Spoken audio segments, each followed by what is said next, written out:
Colin, thanks for coming on again. Appreciate you taking the time to have a conversation with me. Would you mind telling us a little bit about yourself before we get started? Well, I'm from England. I moved to the United States in 1990. I used to, before I came here, I was teaching at Oxford, and then I taught at Rutgers University, though I lived in Manhattan, and now I live in Miami. Cool. So today's topic was about can we know the mind of God, about different concepts relating to how the mind of God works in your perspective. Could you tell us a little bit about your position relating to that? Well, the paper that you're referring to was a bit of a one-off for me. It's not a subject I usually work on. I have worked on philosophy of mind, of course, but not on philosophy of religion or theology. I'm not an expert in that field at all. But I was asked to give a paper at a conference, and so I came up with that paper where I applied my philosophy of mind expertise to the question of what's the nature of God's mind. That's how that paper came about. And what are your positions on the God's mind in general, how it works? Because I think there's a lot of that most theists probably wouldn't think that God's mind works very similar to ours. I think specifically like the Thomistic philosophers think that God's mind is unchanging, pure aseity or something. And I don't think, from my perspective, that doesn't really make much sense. So how do you envision God mind working in some analogous sense? Well, I actually begin the paper by comparing my question with what's called comparative psychology, where you compare the human mind to animal minds. Animal minds differ quite a bit from human minds, as indeed they differ from each other. The mind of a chimpanzee is not the same as the mind of a boa constrictor. The mind of a wasp is not the same as the mind of an elephant. Minds are different. There are universal features. That's why we call them all minds. We're getting in close to a philosophical question now, which is what's the definition of mind, and how broadly should it be understood? But they're generally thought to be features that are universal to everything called mind. So, for example, consciousness is thought to be probably a necessary condition of being a mind. There's a question of whether thinking is universal to all minds. Probably not. Is desire universal, or need? There are various questions. Now, in the case of supernatural beings, we don't just have God, of course. We've also got the full range of supernatural beings, from fairies and elves, through angels and demigods, and the gods of the Greeks. Obviously the mind of the Greek gods. The Greek gods had minds very similar to human minds, very similar, identical, you might even say. So in the case of the Judeo-Christian view of God, the generally accepted position is that God is a person or a self, equipped with reason, will, disapproval or approval, obviously moral judgment. So you've got consciousness, so you've got all these features. So if God is be said to have a mind at all, he will have some subset, or perhaps all of those characteristics, because otherwise it would make no sense to say that God had a mind anyway. I mean, I suppose some people might say that it doesn't make sense to say that God has a mind, because that's inescapably a humanistic or terrestrial concept. But I think that's not a very defensible position. We have a pretty clear idea what kind of mind God has in the Judeo-Christian tradition. So, and the attributes of God's mind are very similar to ours. The main difference, of course, is that God is supposed to be an infinite being. As Berkeley said, of an infinite spirit, where we're only finite spirits. And we exist in space and time. And so, but God, we're told, doesn't exist in space and time. So, but apart from that, it would be generally thought that God has reason, will, those kinds of things, intelligence, the capacity to think logically. for example. So if we just accept those things, then we can easily move from necessary truths about those characteristics to what must be true of God's mind. So let's take the case of consciousness. It's the easiest one. If a being is conscious, there's something it's like to be that being. If God is conscious, there's something it's like to be God. A particular way. Now, what it's like to be God is not the same as what it's like to be a finite being such as a human, just as what it's like to be a bat is not the same as what it's like to be a human. So that means, of course, the experiential condition of God, how God strikes himself introspectively, is not the same as the way we strike ourselves introspectively, just like the bats and all the other animals. So we can say then that God's consciousness is subjective in that sense. There's something it's like to have it. And then we can move on from there to consider what that's all about, what it is for there to be something it's like. In the case of God, we can ask, for example, well, in our case, what it's like to be us is a function of our senses and the sensations that accompany the visual, the auditory, and olfactory, and so on. God doesn't have senses, apparently, so it won't be that. So presumably, what its likeness of God will pertain more to God's reasoning faculties and ours. So maybe what it's like to be God in his reasoning is quite similar to what it's like to be us in our reasoning. So that's a reasonable supposition. I don't think there's anything theologically objectionable about that. It seems perfectly reasonable. But then so we get to that idea, then we can move on, say, to intentionality, another feature of the mind due to Brentano. The mind is always about something, nothing particularly to do with intention, but that's his technical term for aboutness. The mind is thoughts, emotions, desires are always about something. So God's mind has intentionality necessarily, because otherwise it wouldn't be about anything, and then there'd be no point in it. God thinks about something. He has desires for something. He wishes certain things were the case. He intended to send his son to earth.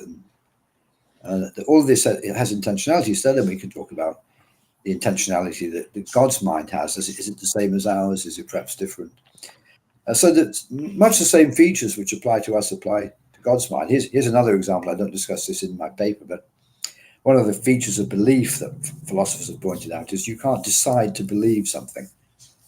And if God has beliefs, and presumably he does because he has knowledge, and knowledge presupposes belief, then God also can't decide to believe something. God can't just suddenly decide, well, I want to believe that human beings are good, so I'm going to believe it. That can't happen. It's a necessary truth. It's impossible. Or another necessary truth, I also don't discuss in the paper, but in the case of intention, you can't intend what you believe is impossible.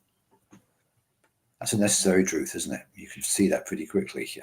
You can intend what is impossible because you might not realize it's impossible, but you can't intend what you believe is impossible.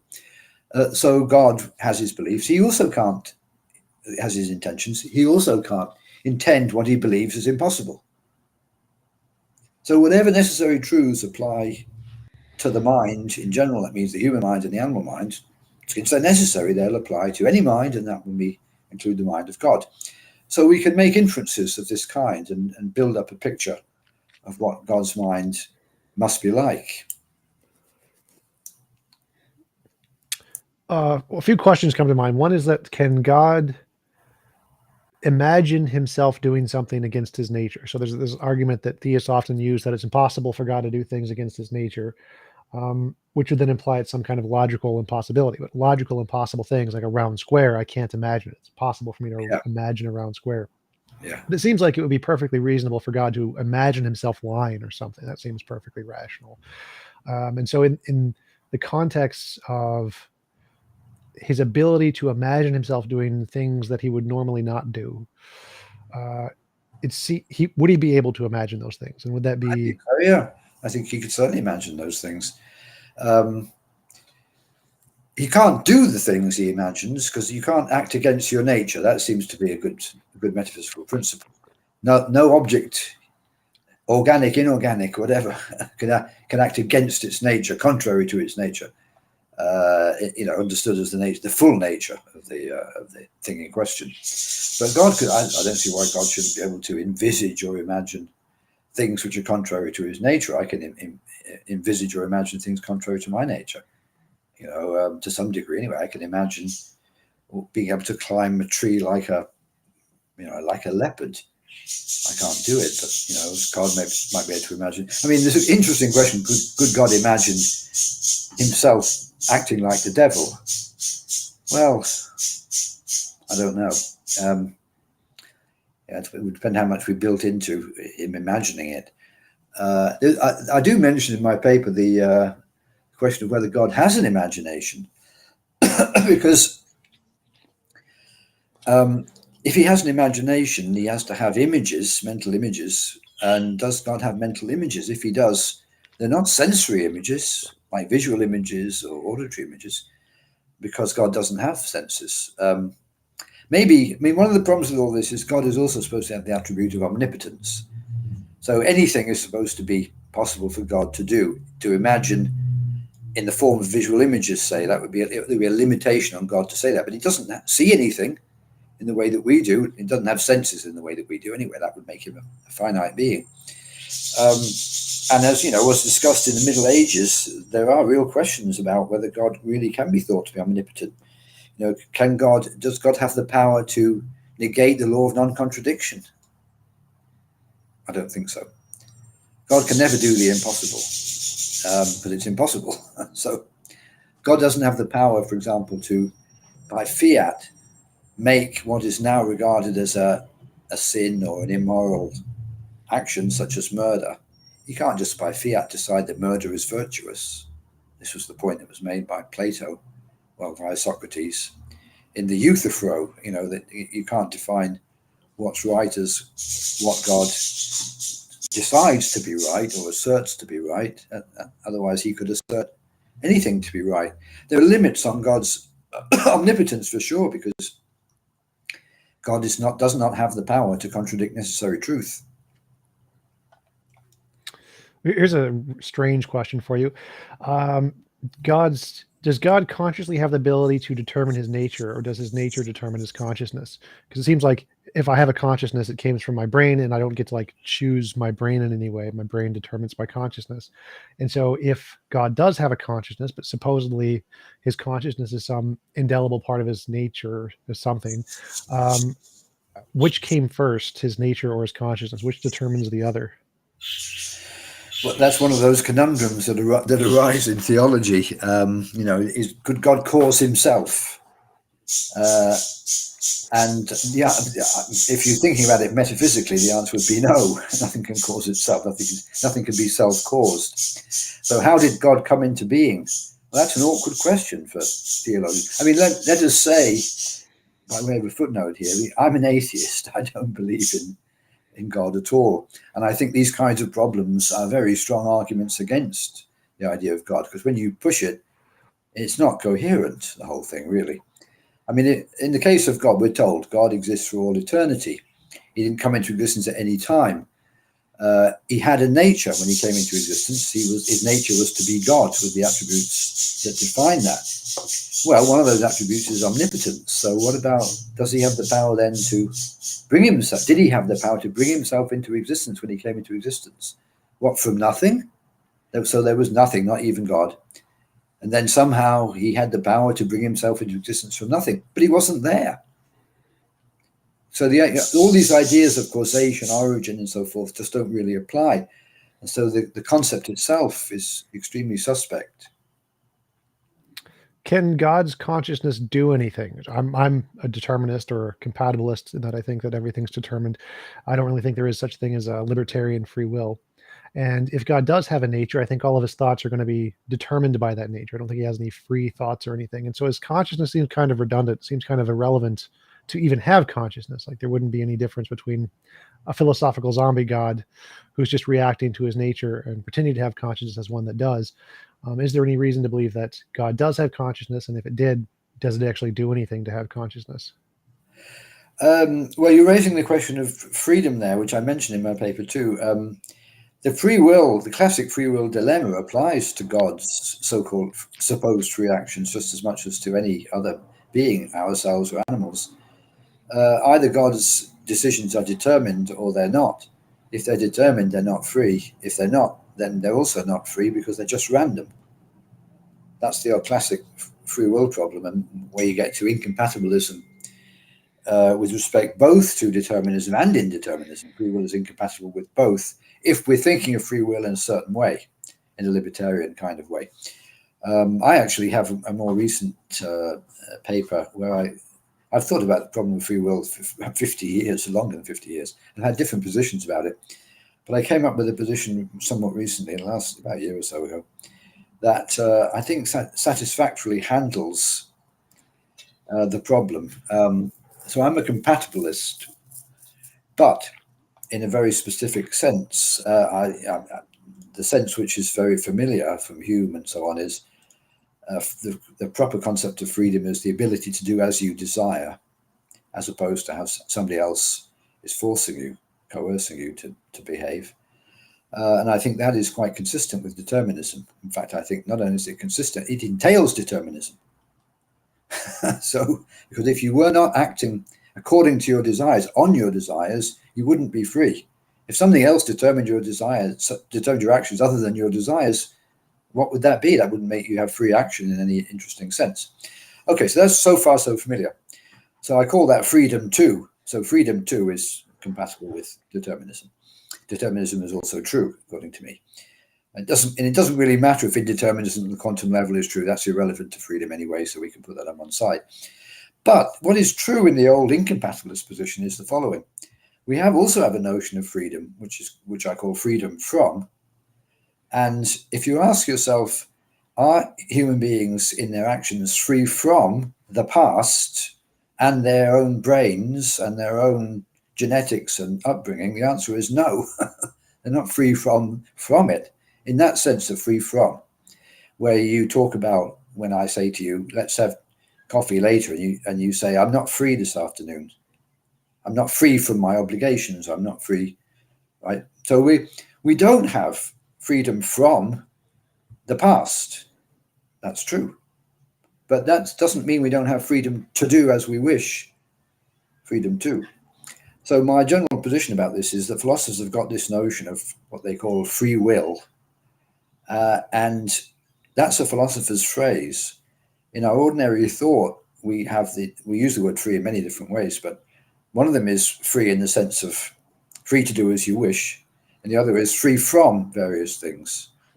And in one sense we have that, and in the other sense we don't. In one sense that's compatible with determinism, in the other sense it isn't. And there's nothing further to be said on the subject. So going back to God, if you were to apply that to God, well, you'd say, well, God is not free from his own nature and his own past, if he has a past. He's not free from what's currently true of him, right? He doesn't have a brain, so we can't say whether he's free from his own brain. But he's certainly free to act as he wishes. In fact, God can't be coerced into doing anything, presumably, because he's too powerful to be coerced. So he's freedom to do as he wishes, so he's free. And he's also determined, like everything is determined. And that's my answer to that. So what would God be free from? Could God be free from everything, or? Well, he would be, yes. I mean, on the traditional conception, he's free from everything. But let's just consider his own nature. So presumably God has a nature. That's the other thing. God has a nature. Well, is it a physical nature? Apparently not, because he's immaterial. So it's a spiritual nature, but it's a real type of thing, about which we're told we don't know very much. But he has a psychological nature as well. So let's take God at any particular moment of time, looking at it from our temporal point of view. So there'll be various truths applicable to God at that time, like what he desires, what his values are, whatever else, what his memories are, and all the rest of it. And now we ask, is God in his actions and decisions free from all of that psychological material? Well, the answer is no, he's not free from that. Now, to put this in the standard way, if you had a twin God, God, exactly like God, in all of his psychological attributes and other attributes, immaterial attributes, at time t, that God would have the same thing as our God would do, given that they're psychological and other twins, because that's determinism, and determinism applies to everything. Now, again, we can say, well, maybe it's indeterministic for God. Okay, but that's not freedom. So I wouldn't make God free. So in the same sense in which we're free, God is free. In the same sense in which we're determined, God is determined. He's not determined by the same things that we're determined by. He doesn't have any genes. He has no upbringing by inadequate parents and so forth. But, he's otherwise the problem is the same. So fortunately, we have a relatively nice and clear and easy way to handle the question of God's freedom. So what is your take? Because many theists say that God is outside of space-time, but for me, the idea of any kind of intentionality or cognition or thoughts outside of space-time doesn't seem to make a lot of sense. Do you think it's possible to have a mind outside of space-time? Is that a coherent concept? I don't. Well, let's distinguish space and time. Descartes, of course, thought that the essence of mind was thought, and that the mind was inherently non-spatial. The essence of matter, of course, is extension, that is spatiality. So Descartes would think that the mind isn't spatial. In the case of, if you're not an immaterialist, you can still raise the same question about the mind, the human mind. Is the mind, like the brain, a spatial entity? Well, on the face of it, it's not, because you can't say that thoughts are 2 inches long, or things like that, or occupy a certain volume of space. So we can make sense seemingly we can make sense of the idea that minds are non-spatial. That doesn't mean that they exist outside of space. It means that they are non-spatial in themselves, like numbers are non-spatial too. So, let's take the case of numbers. So if we were to say that minds are non-spatial like numbers, and numbers exist outside of space, and also supposed to exist outside of time, but we might be able to say that about the mind, our minds existing outside of space, if it's non-spatial. In the case of temporal, it's no way you can think of the mind as non-temporal. And Descartes never, of course, said the mind wasn't temporal. It's often thought to be, constitutive of consciousness, that it's temporal. So we can't make sense of mind. Now, why is that? Because the mind changes. So you can't make it outside of time. It's caused by things at times and so forth. In the case of God's mind, well, again, we get pushed back into these obscure theological debates about time in relation to God. So if God is said to be timeless, whatever exactly that means, does it mean that God never changes?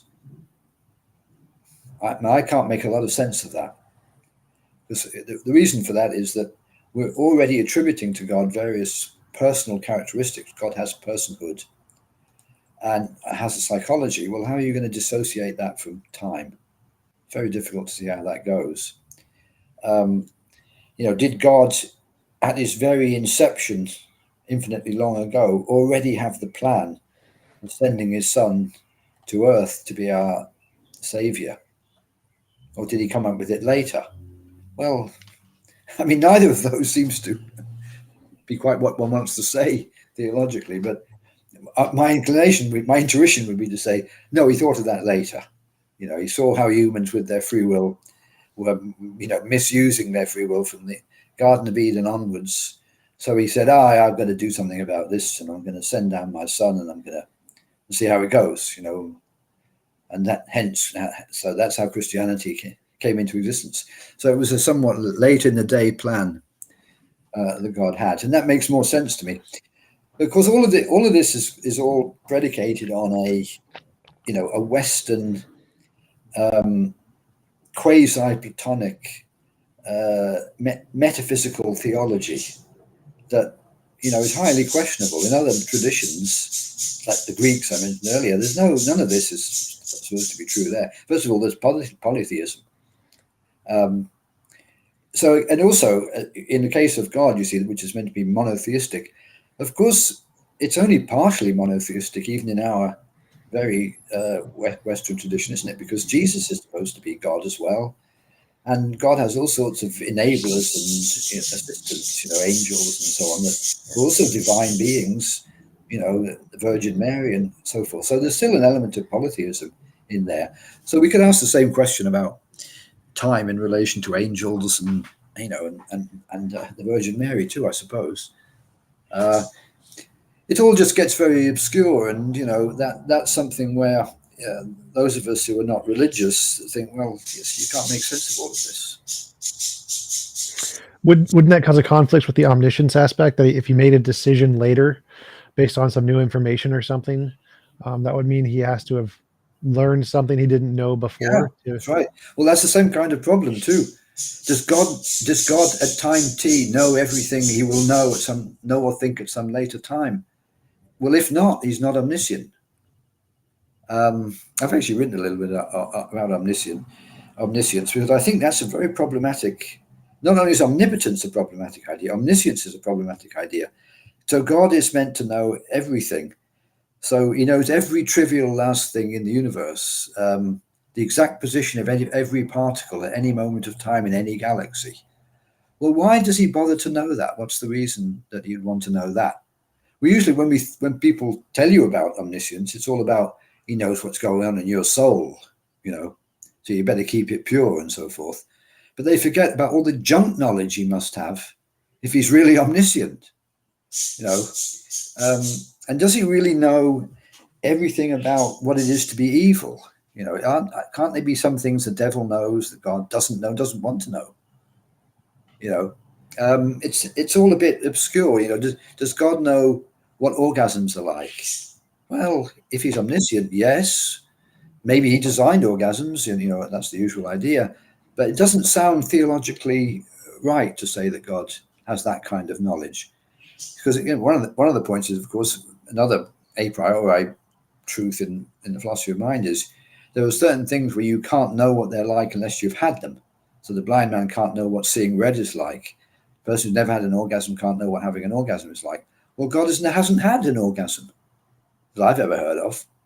So he knows what it's like, really? How? How does he know what it's like? He never had one. And isn't that the only way you can know? It all dissolves into confusion, and right, as long as you take everything literally and push it. If you ignore all these questions and, oh yes, he's omniscient, so he knows all about what's going on in my soul, I better be careful, and you ignore everything else, it sounds plausible, but that's not the official doctrine, right?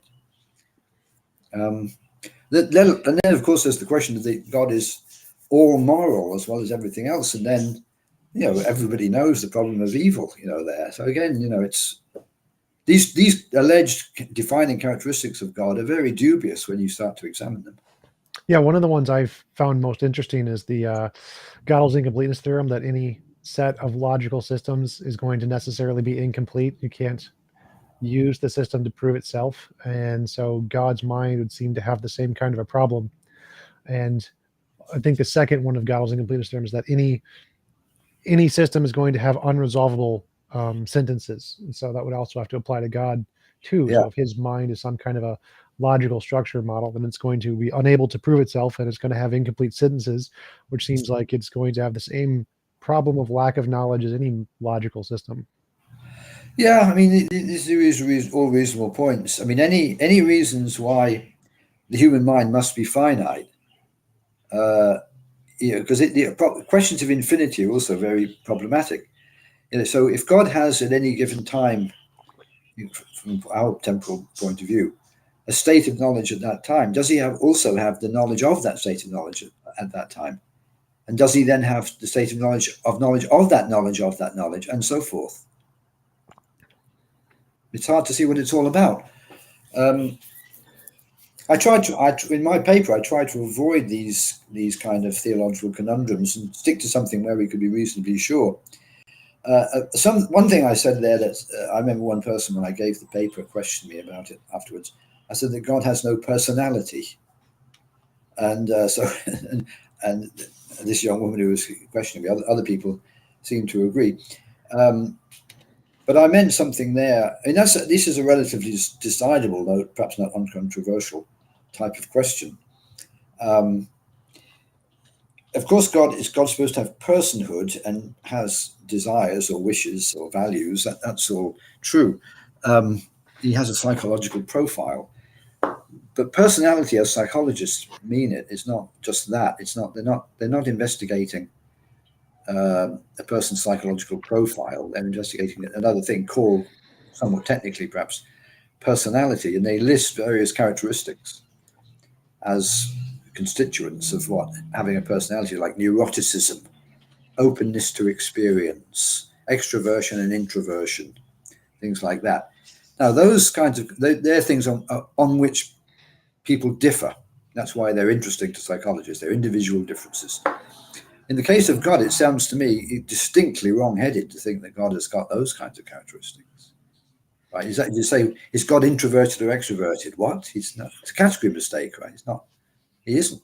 Is he open to experience? Well, he doesn't have experiences to be open to. He's not, and that's not the case of God. Well, actually, I like that one a lot because I think that one causes a contradiction. There's no neuroticism level or anything like that. So I don't think he has a personality. There's also the questions like, does God dream? And I think we can give a reasonably good answer to that without getting completely embroiled in these theological conundrums. And the answer presumably is God does not dream.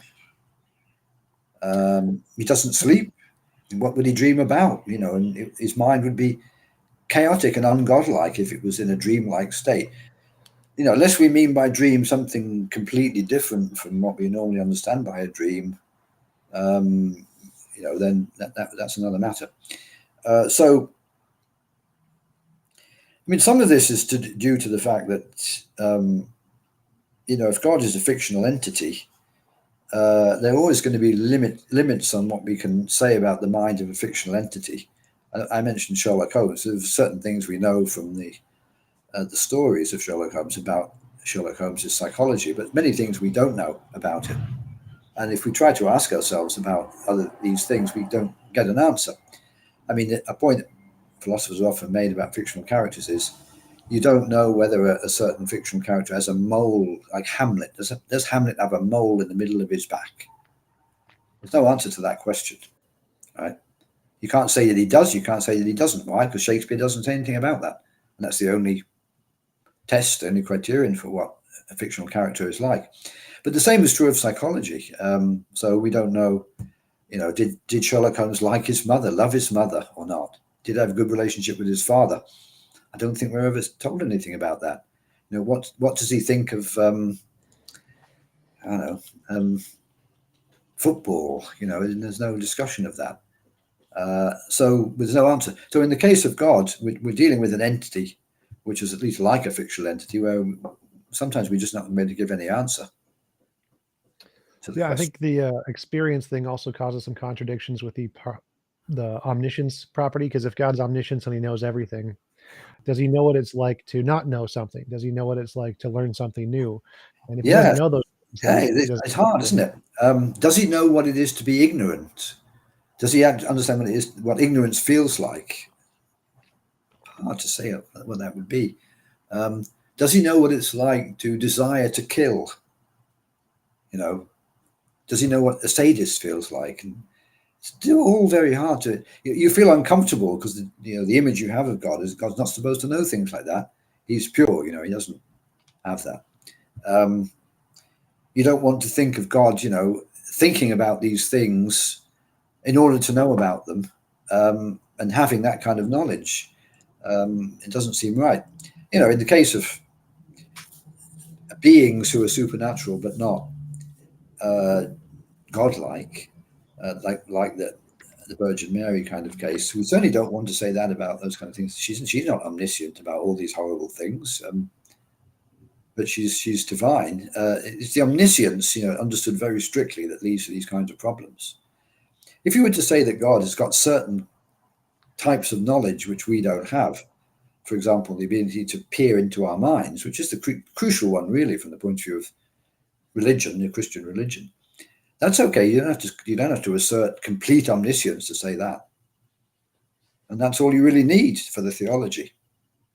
Same with the omnipotence point. You don't have to assert complete omnipotence, universal omnipotence. You just say, well, he can do many things that we can't do, but we don't have to make the very strong claim that he's absolutely omnipotent or absolutely all good. Come to that, actually. Yeah, I think the Muslims Muslim interpretation does not entail that God is perfectly good. But Really? No, that's interesting. so the next section of your paper was the God-world problem. What is the God-world problem? Well, the subject of the conference that I went to was God's intervention in the world, and so I had to say something about it. So I compared the problem to the mind-body problem. It's really just the question of what's the relationship between God and the world, and if you look at the array of theoretical positions of mind and body, you find a strong analogy to the case of God. So, for example, in dualism, say take the Cartesian form of dualism, you've got the material substance of the body and brain, you've got the immaterial substance of the mind, and then there's the question of interaction, in which Descartes, of course, had a problem with that, especially because the mind is non-spatial and the body is spatial. Well, you have an analogous position with God and the world. You can suppose that there's the world as a substance on one hand, and that includes physical and mental substance. And on the other hand, you've got the divine substance, and there are two main substances in reality: the divine, and then the supernatural and the natural. Spinoza thought there was only one substance, and God was God, but it was also the world. So you've got that type of position. But so you've got dualism, and then you've got an interaction problem if you've got dualism. So if you have a dualist view about the God substance and the substance of the world, how does God manage to intervene in the world if he has a completely different nature? You know, how does he, if he's outside of space, for example, how exactly is he influencing things within space? And same with time. But then you get to so that's dualism. Then you get to, the analog of materialism. So in materialism, the idea is that the mind is simply identical to the body. So we get the idea that the God is identical to the world, which is usually called pantheism. And so the world, of course, is far more divine than we thought, because God is in the world. God really is not a distinct thing from the world. Two different ways of talking. People are going to say there's just two different ways of talking about the same thing. You can talk about it in terms of space, time, and matter, and minds, and so forth, or you can talk about it in theological terms, but you're talking about the same thing. And similarly, there are similar kinds of problems in both areas. It seems like in either of these two areas, you don't get a view about the nature of the mind or about God that does justice to what we're supposed to believe about these things. It's too reductive. Right? If God is just the world, then, well, God is made of atoms then, right? And so just like everything else, it's not, the divinity disappears, you see, if you have that. Just like with the mind, if the mind's just the brain, well, subjectivity and intentionality disappear because the brain doesn't have those things. So those are really the main two positions about in philosophy of mind. You solve the interaction problem with God and the mind by this identity theory kind of view. That's true, you do that, but at too great a cost. Then you get sort of sub-varieties of these, like emergence theories, so the mind emerges from the brain, consciousness emerges from the brain. Nobody knows how that happens, it's completely mysterious. It seems to be true. I mean, it does seem to be true, but it's not a satisfactory theory. So also you might think God emerges from the world. And what's the world mean there? Well, it means the universe. Well, how could God, with his divine attributes, emerge from the world? God's got all sorts of attributes that go beyond anything that the world has. So that doesn't seem to work either. Then you've got panpsychism, there's really mind in everything, including atoms. And so you've got pantheism, that there's God in everything, including atoms. And so the God's existence is really a result of the summation of all of these infinite, many separate little gods, you might think, little pockets of godhood. And just as with panpsychism, it's all very unsatisfactory theoretically to say that. How does this process work, and how do we really get from these little particles of the mind of consciousness to full-blooded consciousness? How do we get from these little particles of godhood to God as we're told we should understand him? None of it makes any sense. So, but I say something which is meant to be of some comfort to theologians. Remember, at the conference I was giving, everybody were there was religious, because that's what it was all about. But I was being quite sincere when I wasn't just trying to give them an easy time.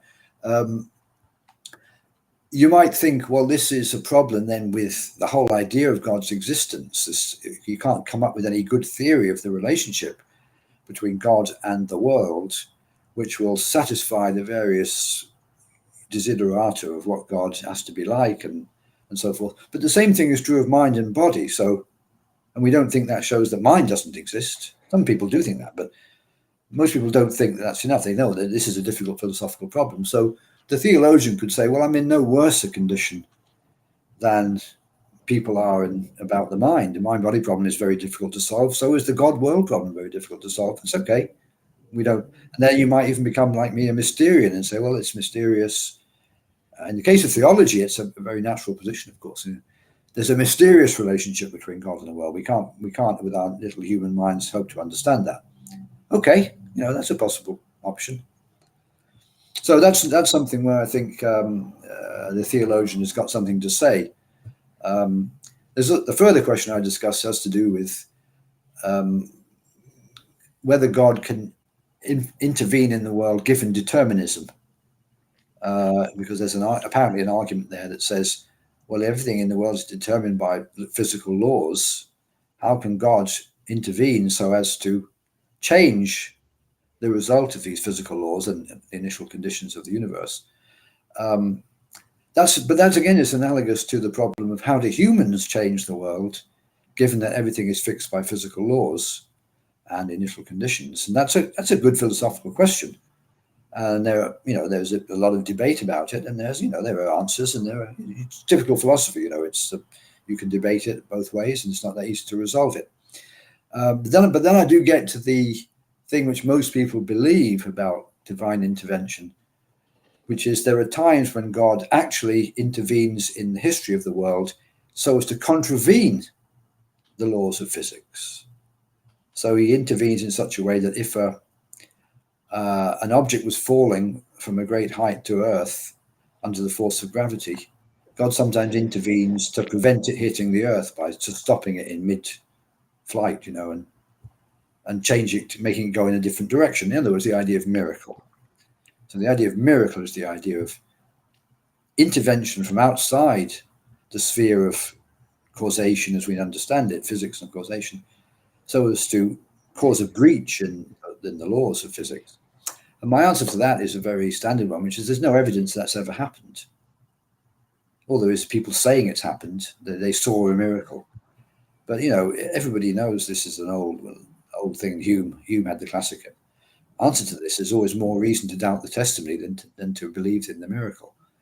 If it were the case, we have to be open-minded about this. If a great many people witnessed exactly the same miracle, and they told others, they went back to the scene of the miracle, scientists and others who were initially skeptics, and they too saw that same miracle, then you rationally could conclude there'd been a miracle. You wouldn't understand it, but I would believe that there was a miracle, and I would probably even believe in God if certain things were to happen, which have never happened, and I don't think ever will happen. But if I suddenly saw in the sky, appearing some writing in the sky, in some text that was no writing has ever been, left by a plane or anything, and a booming voice like no other voice, and this went on, and this voice told me all sorts of things that no human being knows and thought we would ever know, and all the rest of it. I might start thinking, well,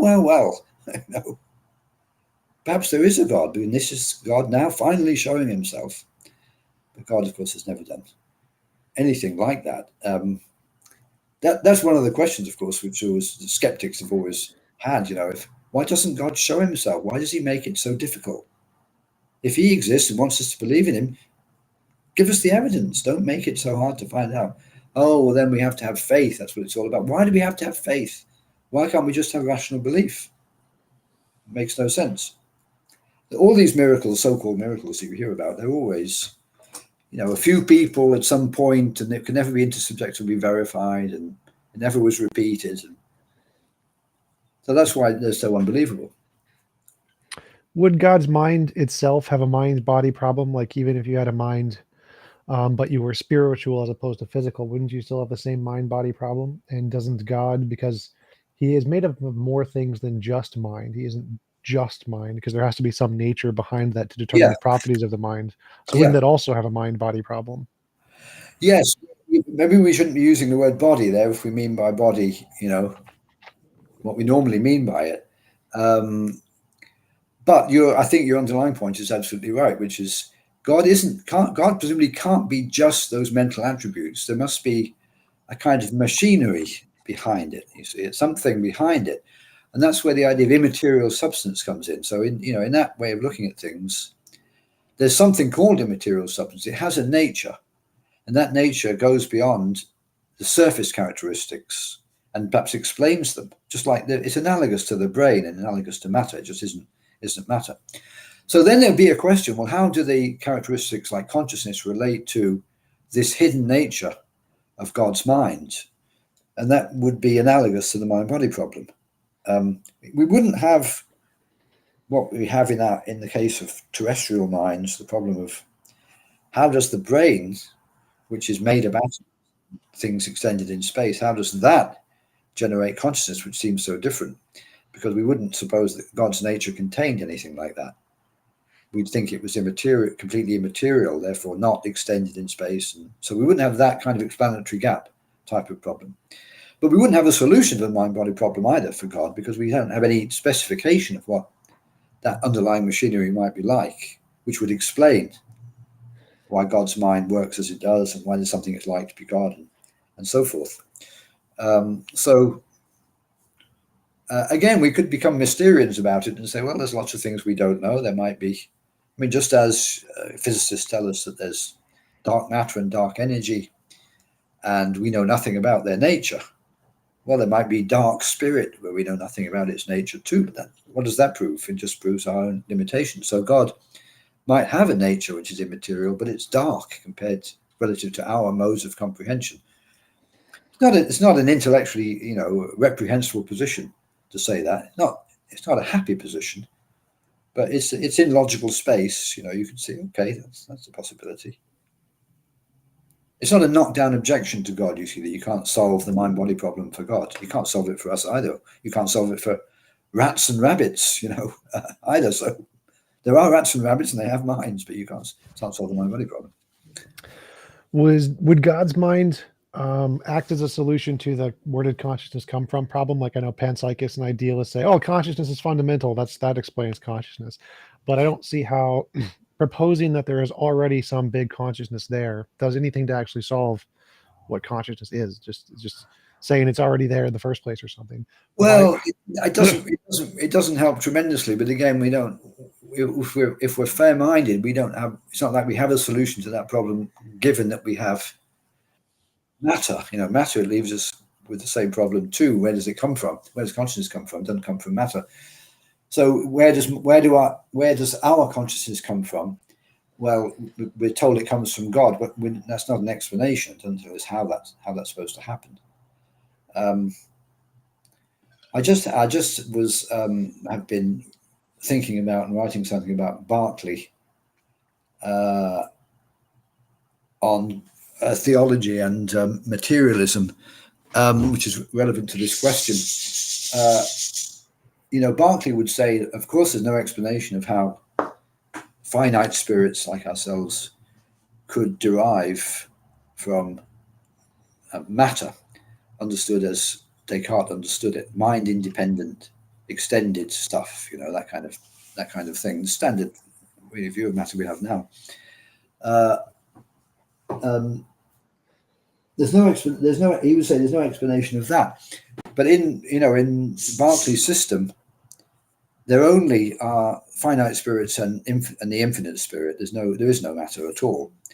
And so presumably in that system, the existence of finite spirits is owed to God. Now, what Berkeley would say about that, now Berkeley's just a straight out traditional theist, so he can help himself to all sorts of ideas. So he would say, well, God's omnipotent, and one of his powers is to be able to create things. He could have created matter, perhaps, and he could create minds, and he did. And it was relatively easy for him to do that, and didn't cause him much creative effort, because he's already one himself. So, and he knows what that involves, being a mind, an immaterial spirit. And so he just created things like himself, but finite. Okay, from a theological point of view, that sounds fine. So we can say that. But what the thought which occurred to me about this was, you can really turn Berkeley's argument round, because Berkeley, you see, argues quite convincingly that if there is a God, then there's no matter, because matter would lead to skepticism about the external world and so forth. But the other way around, you see, if there is matter, then there is no God. And Berkeley is unintentionally giving a new argument for atheism, which I think is very interesting, because it would go like this, you see. If there really is matter in the sense that Descartes meant it, then God would have to be not the benevolent being which we suppose him to be. And why is that? Because he would leave us saddled with skepticism, because we can never know, just as Descartes said, we can never know about matter if matter exists. So we've got skepticism, and we could even say, if this is not particularly Cartesian, but if we don't know the nature of matter, then we don't even know the nature of what constitutes the perceptible world. Well, God wouldn't leave us in that position. We wouldn't make us skeptics and as ignorant, when he could have created a world which we know about perfectly well. Now, Berkeley thinks we do know about this what he calls the sensible world quite well. We know there's a tree here. We know, they know all these ordinary things. Whereas if we follow Descartes, we don't know those things, right? Because skepticism applies. We don't know them. And that's a good argument, right? If God does exist, then he wouldn't create matter, which would have generated skepticism, which extends to his own existence, makes it much harder for us and easier for infidels, as Berkeley says, to argue for atheism. But changing the argument to go from the other direction, if there is matter, in roughly the way that Descartes meant it, then there's no God. But there is matter. So there is no God. So we can prove the non-existence of God for the existence of matter. Now that argument I've never seen developed by anybody in the atheist agnostic kind of tradition. But if you given Berkeley's overall system, it's a pretty good argument, and I think that Berkeley's system is actually quite insightful in seeing the tension between traditional religion and the existence of matter in the Cartesian sense. That means, of course, our contemporary worldview is wrong. The contemporary worldview has been, you can happily have matter, and physics studies matter as a mind-independent, stuff that's out there. At the same time, it's possible to be religious. That's what people have thought, right? Many physicists have held that position. But I think that in the end is wrong. You can't combine those two things. But I don't go in Berkeley's direction. Well, I would have a problem with that argument, because I would say that most theologians would probably say that God has some direct link to your brain, and he can reveal information to you. And so you wouldn't still be an external world skeptic or have skepticism to that degree, because you have some other basis to gain knowledge, which is the direct revelation of God. And so you don't need to have a direct experience of matter, or be able to go from your sense experience to the external world via that means of the Cartesian dualism, because we have this other means of direct contact to God's revelation or something. And so I wouldn't say that simply because matter would exist in a non-direct relationship between our consciousness, and so we couldn't get to the external world via that means, that would invalidate God, because God could give us a different means to do that, which would be through his revelation or something. Well, we could suppose, just like Descartes did, that God is not a deceiver, and God would not make things such that we're wrong about reality. He wouldn't do that to us. The problem is that Berkeley is pointing out, you see, I think insightfully pointing out, is that yes, but if you think about the metaphysical system that Descartes has, it consists of, on the one hand, matter, which is completely non-spiritual and mind independent. On the other hand, it's got spirit, including God. But that matter, which you can think you conceive of in that way, is something which raises the problem of skepticism. So you're going to be tormented with that problem. And then it'll be possible for the infidels to say, look, we don't even know that. So if we don't know that, how can we know that God even exists? Then we have to take on that burden, you see, of trying to prove that God exists. Descartes thought he had to prove that God exists using the ontological argument. So the problem of skepticism will arise if you believe in matter. But it doesn't arise, you see, if you believe in Berkeley's idealist system. It doesn't arise there at all, because there's nothing there that we don't know. It's nature we don't know. All there are ideas and spirits, and we know both of them. So that's fine. But his point, you see, is that it makes skepticism and atheism a lot easier if you believe in matter. Once you get rid of matter, you've lost that source of skepticism. And so you can just go along with common sense and with received religion, and everything is fine. The point I'm making, of course, is, yeah, okay, that's fine, but that's all assuming that skepticism is wrong and that religion is true. That's all assuming that. Of course, if you are convinced that there is matter, and part of that will be that you're convinced that Berkeley's idealism is mistaken, so there's no alternative to matter, then you're going to be led into atheism. Because why couldn't you be a skeptic? What? Why couldn't you be a skeptic under Berkeley's idealism and say, I don't believe that the experiences I'm having are real, something along those lines? Well, here's the interesting point. If you do a brain in the vat skeptical scenario under Berkeley's system, so that would amount to saying, so here's what's going on. In my mind, I've got various perceptions of how the world is. And in fact, the world, it doesn't correspond to those perceptions. Now that translates in Berkeley's system to mean the ideas in God's mind are not the same as the ideas in my mind. So when I look out there and I see a red cup, I have the idea of a red cup. There is not now in God's mind an idea of a red cup, which I'm now corresponding to my idea. Okay, that's all right so far. But here's the problem with that. That means that God is allowing you to have ideas in your mind that don't correspond to ideas in his mind. And God would never do that, according to the idea that God's beneficent. You see, he wouldn't make the world that way, especially when he could have. It's within his power to make it so that we know about it. So he does, and that's why we do know about it. There's no skepticism.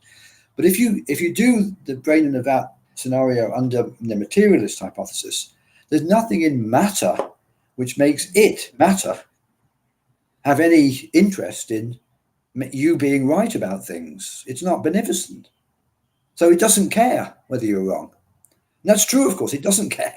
That's the truth about reality. It doesn't care. But wouldn't that imply that like delusions, hallucinations, misconceptions, those would be impossible? Well, that's a very interesting point that Berkeley has a bit of trouble with, you see. Because one of the things in this whole argument is whether is Berkeley's system itself defensible? I don't think it is, you see. I haven't gone into all that. I don't think it is. And Berkeley brings up some of the reasons why it's not. But that's one good reason. Why do we make mistakes like that? Why do our senses deceive us if God wouldn't deceive us? It doesn't make sense. You start to see how it's just not theologically defensible. It doesn't make a good metaphysics. So in the end, you see, Berkeley's system doesn't really work for various reasons. But he is right to say that if the materialist hypothesis were true, that would be inconsistent with with theism. Okay, it is inconsistent with it. And we can put it let me try and put it in a much more common sense kind of way. If you ask what's the picture of the universe that you get from the current materialistic view of the universe, it's that, well, there was all this stuff out there. It long predated any minds of any kind, human or animal, by billions of years. It was a mindless, pointless stuff, that there's nothing in there that's got anything to do with anything of concern to religion. Why would God create the world like that? And why would he wait so long before? Why would he create so much of this matter? Right? It doesn't fit the theological picture at all, the religious picture, the standard cosmology that we have. So the right thing to say would be, well, God wouldn't make a world like that, given what religion tells us are his intentions. It's far too redundant. It's been around for too long. It doesn't have the right nature. So yes, and so there's no God. Right. That's right. I think a lot of people have felt this. They feel that the picture that we have of the universe now is just not a picture in which God has any place. Not like the picture we used to have, where God created planet Earth, and his reason for that was to test us and to, give us the option of a moral life or an immoral life, and then send us to heaven or hell accordingly. And so the universe that we now believe in, the universe of matter, it's not consistent with that. That's why people really, really resisted the heliocentric hypothesis, when it came along, because it really does count against traditional religion. That's from an atheist point of view. Yes, we say, yeah, that's yet another argument. Anyway, that was my more recent thought about how actually this is yet another argument, really, for why atheism is unavoidable. Gotcha. We have a question from the audience from Sebi. Yes. Oh, an audience. We have an audience. Okay. We do. 102 people are watching right now. Really? Okay. Please ask Colin who the most intelligent writer he has ever read is. Am I meant to read this or hear it? Oh, I'll read it to you. It says, he asks, yes, read it to me, yeah. Who is the most intelligent writer you have ever read? Tell me, who is the most writer he has ever read is, okay. I love this question, actually. Two names come to my mind immediately. Then on a slight consideration, I have some further thoughts. The two writers who struck me in my lifetime as the most intelligent were Bertrand Russell and Vladimir Nabokov. Intelligence perhaps is not exactly the same way. Well, there's some overlaps. But if I go back more into writers who were around before I was around, then I actually wrote this on my blog recently. I think Berkeley is actually the most intelligent philosopher I've ever read, the cleverest. And I say this, of course, but I disagree completely with his views. But I think he's an amazingly clever writer, and he really anticipated analytical philosophy well before. People know he anticipated some of Wittgenstein's better ideas. But if you read the dialogues between Hylas and Philonous, they're amazingly intelligent and resourceful and just outright clever. So I think those would count as some of my favorite. Descartes is ridiculously clever too. I mean, as a philosopher and a thinker. I'm familiar with Russell. Who was the second guy you mentioned, and what did he write? Russell. No, I'm familiar with Russell. Well, the second guy was like a Russian name. Well, you know Nabokov, who wrote Lolita. Oh, gotcha. That guy. I happen to be a big fan of all of Nabokov's writing. I used to teach Lolita in my philosophy and literature class, but since I retired, I've had more time to read. I've read nearly everything by Nabokov, novels as well as his nonfiction, and he is an amazingly intelligent man. There's no question about that. Probably the best writer of English that ever. It's hard to beat as just a stylist. He's an amazing stylist. But he's a highly intelligent man. And the thing with Nabokov was he was not just an artist in the form of a poet and a novelist and so forth. He was a scientist, because he was a professional lepidopterist, and he actually had a job in the Harvard zoology department or the Harvard Museum of Natural History. He was a scientist as well as anything else. So those are my two personal favorites. Gotcha. The Freak asked, were you ever a believer? I was briefly a believer. I was brought up with religion at home, at school. We don't have separation church and state in England, so we had what's called assembly, where we sang hymns and said prayers every single day. My family were not religious. There was no religion in our house, but it was at school. It was everywhere. So I was just a child. You can't say so. But I had a moment. I had a period of a year or so when I was studying divinity actually at school for A-level, and I started finding it appealing at that time. Partly it was because it introduced me to philosophy and thinking about things in ethics and more carefully. I was a young man, this is when I was about 18.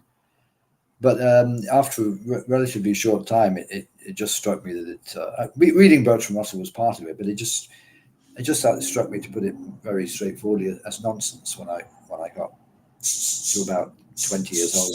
I didn't believe this stuff, So that was it. Boba Fett asks, what are your thoughts on Dostoevsky?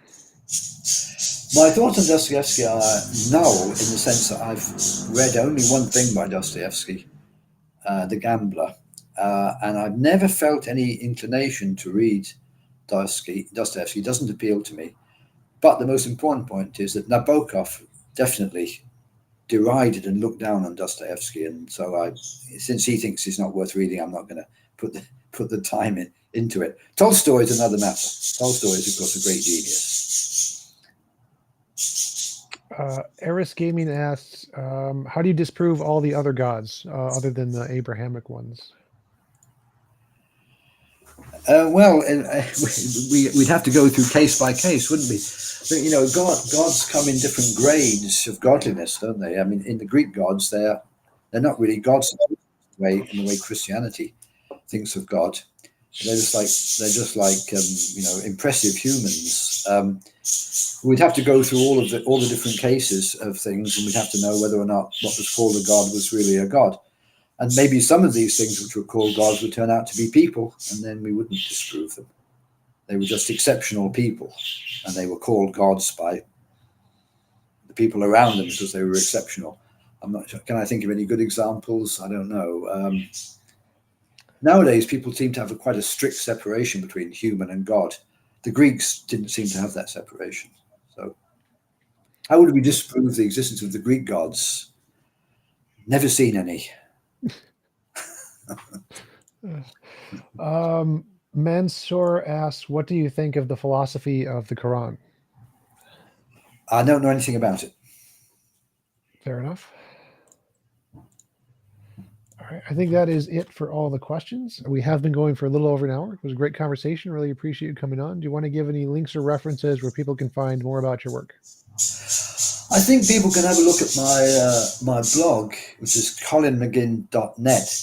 And I have several articles on there about religion, disputes of the existence of God. And I even have one paper about why the argument from evil might not be as convincing as people have always thought. I try to be very fair-minded about God, because I'm interested from a theoretical point of view, from a philosophical point of view. I'm interested in it. I think it raises good philosophical questions, you see. So I'm not, and that worth thinking about. So anyway, that would be my best recommendation. Gotcha. Sebi actually asked a related question just now. He's like, what do you think are the biggest problems of the biggest philosophical issues of the 21st century? They're probably the same as the biggest philosophical issues of the previous centuries, because there's not much, Progress change. in philosophy. I can tell you one. I think, the mind-body problem has become very central these days. When I was a graduate student, it was not regarded as all that central. Meaning was much more a central question when I was a graduate student, and it became much more fashionable in the last 20 years. So that's the big one people think of now. A problem I think is underestimated now, but was understood better earlier, is Plato's problem of a priori knowledge, which he illustrated in the Meno by Socrates' questioning of the slave boy about Pythagoras' theorem. So the idea is, how do we know mathematics? How do we know logic? How do we know even ethics? And we seem to know them innately, not through the senses. And so then Plato had the question, well, how do we get that knowledge which we have innately? And he thought we existed in a disincarnate form before we occupied ordinary bodies. And so what Socrates did was remind the slave boy of what he knew in a previous life after being directly confronted by Platonic forms. That, of course, we now think of as an amazingly wacky theory. But I think that even today, we don't have any very good ideas about how innate knowledge arises. In fact, I have a whole book on this subject called Inborn Knowledge: The Mystery Within, in which I say basically two things: rationalism or innatism is true, A, and B, but we don't understand it. It's a mystery. It's true, but a mysterious truth. So I think that problem has not been discussed by philosophers in the 20th century very much at all. Innatism really came along. Chomsky made it more interesting to people in philosophy. But I think it's definitely something which should be thought about more. Do you think that'd be related to the cuckoo bird, where the cuckoo lays an egg in a different bird's nest, and as soon as the hatchling comes out of the egg, it pushes out all the other eggs, and so it has to have some innate knowledge that the other eggs are bad or taking up space or something. It has to want to push them out of the nest, and so it has some kind of innate knowledge that's parted to it biologically to want to push the eggs out of the nest. Yeah. Could the same thing apply to our a priori concepts, math, logic, reason, those kind of things? Well, one thing you might try to think is, first of all, it's a good idea to think about instincts. An instinct, though, like the one you described, is much more like a sensory motor disposition, and of course, it's hardwired into the genes of the animal. In our case, you see, what we have is things like mathematical knowledge, and the idea of innatism is that that's in our genes, in our DNA, and as we mature, it develops in our bodies, in our brains, and we get to the point where it appears in our minds, and then we start understanding and knowing mathematical truths and seeing that they're necessary. And of course, the field of mathematics is a huge abstract field, and all of this is based on innate programs, or whatever we're going to call them. It's not like a sensory motor routine. It seems to be something which just grows in us and yields this massive amount of knowledge. And that knowledge, of course, involves knowledge of various entities like numbers, and how does this all happen? Why did it happen in evolution is a big question too. What mutation was left in our genes, but how is it stored, you see? So in some way or other, the genes have to store this, just as they store the skeleton, of the organism in question. They have to encode it somehow. So the genes have got to encode all this a priori knowledge. How does that? It seems mind-boggling how that could even happen. If you're an empiricist, you see, then things are very different. Then it's a blank slate, and J.S. Mill thought this. You just see groups of objects and you abstract from them concepts of number. And okay, now that's a very sketchy story they had, and not a plausible one either. But if you're convinced that that's wrong, as you should be, then you say, well, it must be innate then. Well, in the days of Descartes and Leibniz, they had a theory about how this knowledge gets into us, which is into the soul, or they would say, in our we would say the nervous system. God puts it there. That's how it gets there. And there's no other way to explain it, you see. Because given what's there, you need something pretty impressive to put it there. But we don't have that option. So how does it get there, and how is it encoded, and how does it develop? It's quite mysterious. Gotcha. Well, we have been going. It's about 12 o'clock, so that's the time we have. Good. Really appreciate you coming on. It was a great conversation. Thanks again, and I hope you have a wonderful rest of your day. Thank you, and I enjoyed it. And this is going to be on YouTube, is it? Yep, and Twitch and Twitter and Facebook and LinkedIn. How long till it comes on? It's already on. It's on right now. That's why we have an audience. Oh, fantastic! Right. I think we did. I think we covered the ground, and it's all good. Cool. Thanks again.